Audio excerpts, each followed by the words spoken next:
क्या एक लंबा, सेहतमंद और खुशहाल जीवन जीने का कोई राज है? कोई फॉर्मूला? हम्म हम सबने सुना है कि अच्छा खाओ, एक्सरसाइज करो, लेकिन क्या बस इतना ही काफी है? या फिर इसका जवाब इससे कहीं ज्यादा गहरा है? ये सवाल शायद उतना ही पुराना है जितना इंसान खुद। और इसके जवाब में हजारों थ्योरीज मिलती हैं। सही है। लेकिन आज हम जिस जवाब की पड़ताल करेंगे वो किसी पश्चिमी लैब से नहीं, बल्कि जापान के एक छोटे से द्वीप से आया है। एक ऐसा फलसफा जो कहता है कि लंबी जिंदगी का राज सिर्फ शरीर में नहीं, बल्कि मकसद में छिपा है। बिल्कुल। आज हम जापानी कॉन्सेप्ट इकिगाई की गहराई में उतर रहे हैं और इसके लिए हमारी गाइड होंगे हेक्टर गार्सिया और फ्रांसिस्क मिरालिस की किताब इकिगाई। हमारा मकसद है इस किताब से उन मोतियों को निकालना जो हमें ये समझने में मदद करें कि इकिगाई आखिर है क्या और कैसे ओकिनावा जैसी जगहों पर लोग इसे जीकर एक लंबा और भरपूर जीवन जीते हैं। और हम सिर्फ थ्योरी पर नहीं रोकेंगे, हम उन प्रैक्टिकल आदतों को भी समझेंगे जिन्हें कोई भी अपनी जिंदगी में शामिल कर सकता है। तो चलिए इस सफर पर निकलते हैं। तो सबसे पहला और सबसे बुनियादी सवाल, ये शब्द इकिगाई है क्या? सुनने में बहुत भारी लगता है। हाँ, लगता है, पर इसका सीधा साधा मतलब है जीने की वजह। जीने की वजह। हाँ, वो कारण जिसके लिए आप हर सुबह बिस्तर से बाहर निकलते हैं। किताब कहती है कि इसका एक और अनुवाद हो सकता है हमेशा व्यस्त रहने की खुशी। ये वो काम है जिसे करने में आपको इतनी खुशी मिलती है कि आप उसे कभी छोड़ना ही नहीं चाहते। ये बात दिलचस्प है क्योंकि हमारे यहाँ तो लोग रिटायरमेंट का इंतजार करते हैं। बिल्कुल। किताब में एक हैरान करने वाली बात लिखी है कि जापानी भाषा में रिटायरमेंट के लिए कोई ऐसा शब्द ही नहीं है जिसका मतलब हो कि काम को हमेशा के लिए छोड़ देना। यही तो इकिगाई का जादू है। वहां लोग तब तक अपना पसंदीदा काम करते रहते हैं जब तक उनकी सेहत साथ देती है। इस कॉन्सेप्ट को समझने के लिए इसे मनोविज्ञानी विक्टर फ्रैंकल की लोगोथेरेपी से जोड़कर देख सकते हैं। फ्रैंकल, जो खुद एक नाजी कैंप से जिंदा बचे थे, अपने मरीजों से एक बहुत सीधा लेकिन गहरा सवाल पूछते थे। क्या सवाल? वो पूछते थे, आप अपनी जान क्यों नहीं ले लेते? ओह, ये तो बहुत तीखा सवाल है। लेकिन इसका मकसद मरीज को चौंकाना नहीं था, बल्कि उसे अपने अंदर झांकने पर मजबूर करना था। और जो जवाब आते थे, जैसे मेरे बच्चों के लिए, मेरे अधूरे काम के लिए, कला के लिए, वही उनकी जीने की वजह थी, उनका मकसद था। अच्छा। इकिगाई भी यही करती है, लेकिन ये किसी मुश्किल वक्त का इंतजार नहीं करती। ये हर दिन, हर पल में मकसद खोजने की बात करती है। ये हर किसी के अंदर होती है, बस उसे धैर्य से खोजना पड़ता है। तो इकिगाई कोई थ्योरी नहीं है, ये जीती जागती हकीकत है। और इसे देखने के लिए किताब हमें जापान के एक खास द्वीप पर ले जाती है। आप ओकिनावा की बात कर रही हैं ना? हाँ। जिसे शतायु लोगों का द्वीप भी कहते हैं। यहाँ दुनिया में सबसे ज्यादा 100 साल से ज्यादा उम्र के लोग रहते हैं, खासकर ओगिमी नाम के एक गांव में। हाँ, और ये अकेला ऐसा द्वीप नहीं है। किताब में डैन ब्यूटनर के ब्लू जोन्स कॉन्सेप्ट का जिक्र है। ये दुनिया के कुछ ऐसे हॉटस्पॉट्स हैं जहां लोग कमाल का लंबा जीवन जीते हैं। बिल्कुल। दुनिया में ऐसे 5 ब्लू जोन्स पहचाने गए।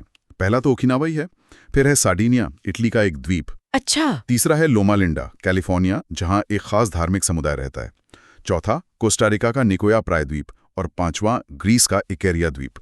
ये तो दुनिया के अलग अलग कोनों में है। जापान, इटली, अमेरिका, इनमें सांस्कृतिक रूप से तो जमीन आसमान का फर्क होगा। क्या चीज है जो इन सबको एक धागे में पिरोती है? और यही सबसे हैरान करने वाली बात है। ये लोग अलग भाषा बोलते हैं, अलग दिखते हैं, इनका खानपान भी अलग है, लेकिन इनकी जीवन शैली के जो मूल सिद्धांत हैं वो एक जैसे हैं। एकदम एक जैसे।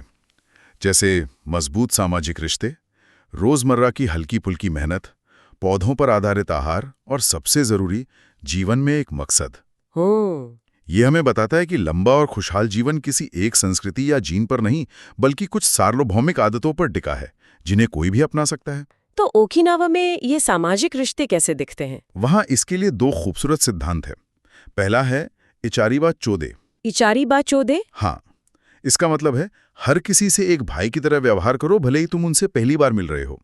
ये पूरे समुदाय में एक अपनेपन की भावना पैदा करता है। और दूसरा मोआई है ना? ये मुझे बहुत दिलचस्प लगा। हाँ, मोआई। ये एक जैसे शौक या हितों वाले लोगों का एक अनौपचारिक समूह होता है। ये लोग नियमित रूप से मिलते हैं, बातें करते हैं और एक दूसरे का भावनात्मक और यहाँ तक कि वित्तीय सहारा भी बनते हैं। मतलब एक चुने हुए परिवार की तरह। बिल्कुल, एक चुने हुए परिवार की तरह। अगर किसी को पैसों की जरूरत है या कोई बीमार है तो उसका मुआई उसके साथ खड़ा होता है। ये सुनने में तो बहुत अच्छा लगता है, एक चुना हुआ परिवार। लेकिन क्या आज की भागदौड़ भरी दुनिया में, जहां लोग अपने पड़ोसियों को भी ठीक से नहीं जानते, ऐसा मुआई बनाना मुमकिन है? ये थोड़ा ज्यादा आदर्शवादी नहीं लगता? सवाल बहुत जायज है। शायद हम ओकिनावा जैसा मुआई ना बना पाएं, लेकिन इसका मूल सिद्धांत आज भी उतना ही जरूरी है। क्या है वो सिद्धांत? सिद्धांत है अपने जीवन में कुछ ऐसे लोगों को जानबूझकर शामिल करना जिन पर आप भरोसा कर सकें, जिनके साथ आप हंस बोल सकें। ये आपका बुक क्लब हो सकता है, आपके सुबह की सैर वाले दोस्त हो सकते हैं, या कोई ऑनलाइन ग्रुप भी। जरूरी है एक ऐसा सुरक्षा जाल बनाना जो आपको अकेलेपन से बचाए। सही बात है, अकेलापन तो आज की सबसे बड़ी बीमारियों में से एक है। बिल्कुल। तो मतलब एक मजबूत समुदाय, ये लंबी जिंदगी का एक अहम हिस्सा है। अब बात करते हैं उनकी रोजमर्रा की आदतों की। मैंने सुना है कि उनके खाने पीने का तरीका बहुत अलग है। वो 80% वाला नियम क्या है? उससे कहते हैं हारा हची बू। ये ओकिनावा की एक पुरानी कहावत है जिसका मतलब है अपना पेट सिर्फ 80% तक भरो। सिर्फ 80% तक? हाँ, जब आपको लगे कि पेट लगभग भर गया है लेकिन थोड़ी और गुंजाइश बाकी है, बस तभी खाना बंद कर दें। और हम तो अक्सर तब रुकते हैं जब पेट एकदम तन जाता है। हाँ, बिल्कुल। और विज्ञान भी यही कहता है कि हमें ऐसा नहीं करना चाहिए। सोचिए, जब हम पेट ठूस कर खाते हैं तो हमारे शरीर को उसे पचाने के लिए ओवरटाइम करना पड़ता है। इस प्रक्रिया में सेल्यूलर ऑक्सीडेशन होता है, जिसे आप शरीर में लगने वाले जंग की तरह समझ सकते हैं। हारा हाचीबू का नियम इस जंग लगने की रफ्तार को धीमा कर देता है, जिससे उम्र बढ़ने की प्रक्रिया भी धीमी हो जाती है। वाह! और उनके खाने में विविधता भी कमाल की है। किताब बताती है कि वे नियमित रूप से 206 तरह की चीजें खाते हैं।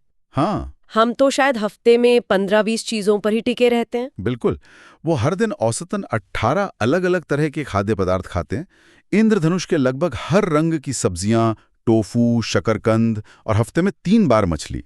और कैलोरी? कैलोरी के मामले में वे हमसे बहुत पीछे हैं।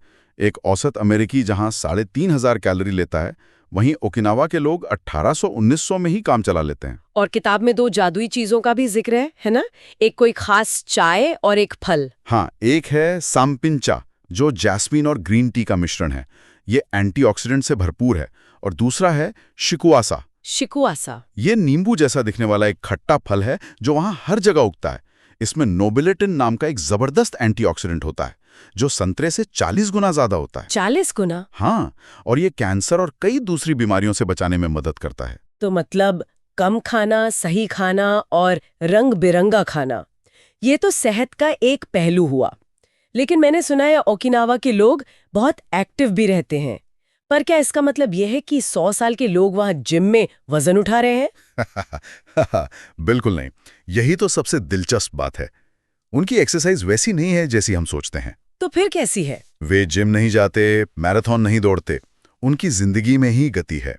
वे लगातार हल्की फुल्की शारीरिक गतिविधि करते हैं, जैसे पैदल चलना, बागवानी करना, दोस्तों से मिलने जाना। अच्छा? उनके लिए आलस्य सबसे बड़ा दुश्मन है। शरीर और दिमाग दोनों को सक्रिय रखना ही एंटी एजिंग का सबसे बड़ा राज है। शरीर और दिमाग को सक्रिय रखना। इसी से जुड़ा एक और बहुत ही मजेदार कॉन्सेप्ट है किताब में, फ्लो। हाँ, फ्लो। ये वो अवस्था है जब आप किसी काम में इतने खो जाते हैं कि आपको समय का, भूख प्यास का, किसी चीज का पता ही नहीं चलता। और किताब के मुताबिक यही वो जादुई पल है जब हम अपनी इकिगाई को जी रहे होते हैं। ये खुशी, रचनात्मकता और उत्पादकता की एक तरह से चरम अवस्था है। जब आप अपनी पसंदीदा काम में फ्लो में होते हैं तो आप असल में जी रहे होते हैं।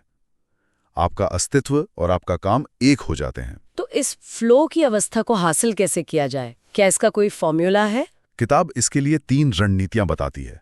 पहली, ऐसा काम चुनें जो थोड़ा मुश्किल हो, मतलब इतना आसान ना हो कि आप बोर हो जाएं। और इतना भी मुश्किल ना हो कि आप घबरा कर छोड़ दें। मतलब एक स्वीट स्पॉट ढूंढना है जहां आपकी काबिलियत और चुनौती का सही मेल हो। बिल्कुल। दूसरी रणनीति है एक स्पष्ट और ठोस लक्ष्य रखना। आपको पता होना चाहिए कि आप क्या हासिल करने की कोशिश कर रहे हैं। ठीक है।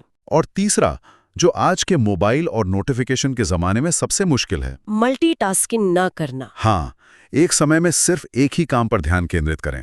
मल्टीटास्किंग एक भ्रम है। ये बात मुझे बहुत जरूरी लगती है। हम सोचते हैं कि हम एक साथ 4 काम करके समय बचा रहे हैं, लेकिन असल में हम किसी भी काम को ठीक से नहीं कर रहे होते। सही कहा। रिसर्च बताती है कि मल्टीटास्किंग हमारी उत्पादकता को 60% तक गिरा सकती है और गलतियों की संभावना 50% तक बढ़ा देती है। बाप रे। हमारा दिमाग एक बार में एक ही चीज पर गहराई से फोकस करने के लिए बना है। जापान में तो इसके बेहतरीन उदाहरण मिलते हैं। किताब में ताकुमी का जिक्र है, यानी वो कारीगर जो अपने हुनर में महारत हासिल कर चुके हैं। हाँ, या स्टूडियो गिबली के एनिमेशन डायरेक्टर हायाओ मियाज़ाकी जो घंटों तक एक ही फ्रेम पर काम करते रहते हैं, या फिर सुशी मास्टर ज़ीरो ओनो। बिल्कुल। और ये सिर्फ महान कलाकारों या कारीगरों तक सीमित नहीं है। किताब में माइक्रोफ्लो की एक बहुत प्यारी बात कही गई है। माइक्रोफ्लो? इसका मतलब है रोजमर्रा के उबाऊ या साधारण कामों में भी आनंद और चुनौती खोजना। इसका सबसे अच्छा उदाहरण बिल गेट्स हैं। Bill Gates? वो क्या करते हैं? आपको जानकर हैरानी होगी, वो हर रात खाने के बाद बर्तन खुद धोते हैं। क्या बात कर रहे हैं? बिल गेट्स और बर्तन? हाँ, लेकिन वे इसे एक दिमागी कसरत, एक पहेली की तरह देखते हैं। वो सोचते हैं कि हर प्लेट को किस क्रम में रखा जाए, पानी का इस्तेमाल कैसे कम से कम हो, इसे और कुशलता से कैसे किया जाए। अच्छा। वो बर्तन धोने जैसे साधारण काम में भी फ्लो खोज लेते हैं। ये दिखाता है कि आप किसी भी काम को दिलचस्प बना सकते हैं। ये तो कमाल की बात है। इसका मतलब है कि अपनी इकिगाई जीने के लिए हमें नौकरी छोड़कर पहाड़ों पर जाने की जरूरत नहीं है। बिल्कुल नहीं। हम अपने रोज के कामों में भी उसे ढूंढ सकते हैं। ठीक यही मतलब है। तो आज की इस पूरी बातचीत से ये साफ है कि इकिगाई सिर्फ कोई बड़ा लक्ष्य या करियर नहीं है, ये एक पूरी जीवन शैली है। ये मकसद, समुदाय, सही खानपान, निरंतर गति और अपने पसंदीदा काम में फ्लो पाने का एक मिला-जुला रूप है। बिल्कुल, ये दिखाता है कि लंबा, स्वस्थ और खुशहाल जीवन जीने का रहस्य कहीं बाहर नहीं, बल्कि हमारी आदतों, हमारे रिश्तों और हमारे रोजमर्रा के चुनाव में ही छिपा है। सही बात है। इसे बस धैर्य के साथ खोजने और फिर हर दिन जीने की जरूरत है। जाते जाते किताब में मुरीता थेरेपी का भी जिक्र है। उसका सिद्धांत बहुत दिलचस्प है। वो कहती है कि अपनी भावनाओं को नियंत्रित करने या बदलने की कोशिश मत करो। अच्छा। हाँ, उन्हें स्वीकार करो और अपने उद्देश्य के अनुसार काम करते रहो, क्योंकि हमारे काम ही आखिरकार हमारी भावनाओं को बदलते हैं, ना कि हमारी सोच। और यहीं हम अपने सुनने वालों के लिए एक सवाल छोड़ जाते हैं। अपनी भावनाओं को बदलने की कोशिश करने के बजाय आज ऐसा कौन सा एक छोटा सा काम किया जा सकता है जो किसी के अपने उद्देश्य से मेल खाता हो? क्या इकिगाई खोजने का रास्ता सोचने से नहीं बल्कि करने से शुरू होता है?